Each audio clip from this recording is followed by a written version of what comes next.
It is time for our weekly Mayor's Chat and time to check in with St. Catharines Mayor Walter Sendzik. Good morning.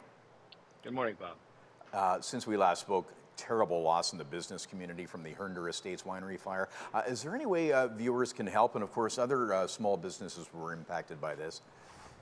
Well, there was a market that was taking place at Herndon that weekend. It was the Mom's Made Market here in Niagara. So there was a number of vendors that have been impacted by this. They had set up a GoFundMe page. They being the vendor host had set up a GoFundMe page. So the community has come out with a lot of support. I think they've raised over $38,000 for the vendors that are in there, but more importantly for the winery itself.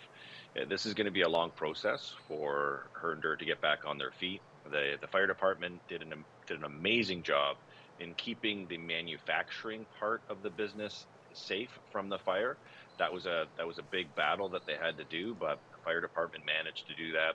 And so from a manufacturing perspective, getting the winery starting to produce wine again and making sure that they're ready for the harvest in September.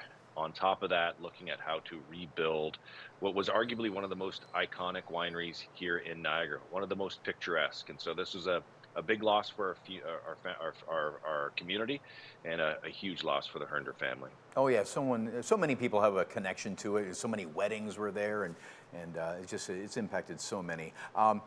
Is the city expecting refugees from Ukraine, and are there opportunities to help there? Yeah, definitely. We have one of the largest percentages of Ukrainian members in our community, and we have 4 churches here in the Niagara area, Ukrainian-based churches, and so there is an expectation that we are going to get a significant number of refugees coming in. The Niagara Multicultural Center is working with the federal government as one of the agencies that will be able to help make those coordinations along with the Ukrainian Congress here in Niagara. So there's going to be an expectation that a number of people will be coming from Ukraine, and they're going to need a lot of support, Bob. One of the things I talk about is the PTSD that these individuals are going to be suffering coming from a war-torn country where their country has been torn apart, their families have been torn apart. So it's going to be important that we have those kind of supports as well, in addition to the clothing and the food and the places where they can call home for hopefully a brief period of time as Ukraine continues on this fight against Russia. Absolutely. So kicking in, shifting gears here, the new foreign ownership tax, the speculation tax. It's hoped that this would will cool prices and help towards the housing crisis. Do you see any potential positive impact there? It's certainly an issue in St. Catharines, among other centers. It's a small tool. Like it is a tool in the toolbox. It's going to be it's a small piece right now. The government's announcement yesterday around accelerating the growth of housing across the Ontario market, some of the tools that they're introducing are supportive by municipalities. Others we're looking at trying to get more definition around. Honestly, Bob, this is a very complex issue around the housing security here in our communities. And this one tax will hopefully help deter what we're seeing in terms of foreign ownership. But there's a lot more that has to be done at the federal, provincial level, in addition to the financial instruments that are being used for corporations to purchase large tracts of housing. There's a lot that has to go into this because at the end of the day, housing security is one of the most important things we treasure. And for a lot of people in our community, housing security is not something that they feel very secure about right now. Yeah, it was certainly front and center in your State of the City address recently. City business, lower speed limits coming to residential side streets?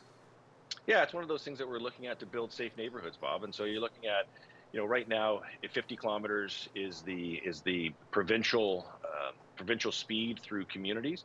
What we're saying is we want to reduce that in our neighborhoods to 40. So the main roads, the arterial roads, will be kept at 50. But going through neighborhoods, we want to encourage people to slow down.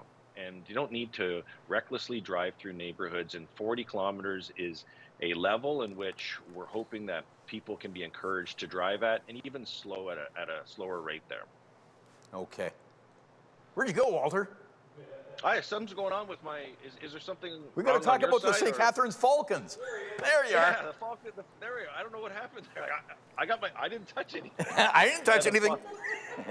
The Falcons are playing this Friday. It's the final home game of the season at the Jack Aycliffe Arena, Bob. We're hoping to pack the Jack. They're going to have a long playoff run, but this is the last home season game in a storied barn, the old barn, the Jack. It is going to be an amazing night to be able to remember, reflect, and celebrate all the amazing wins of so many different teams that have played at the Jack. So looking forward to a special night on Friday. Absolutely. Hey, thanks for joining us. We got to check the St. Catharines forecast now. Thank you, Mayor Walter Sendzik. All right, I'll disappear again.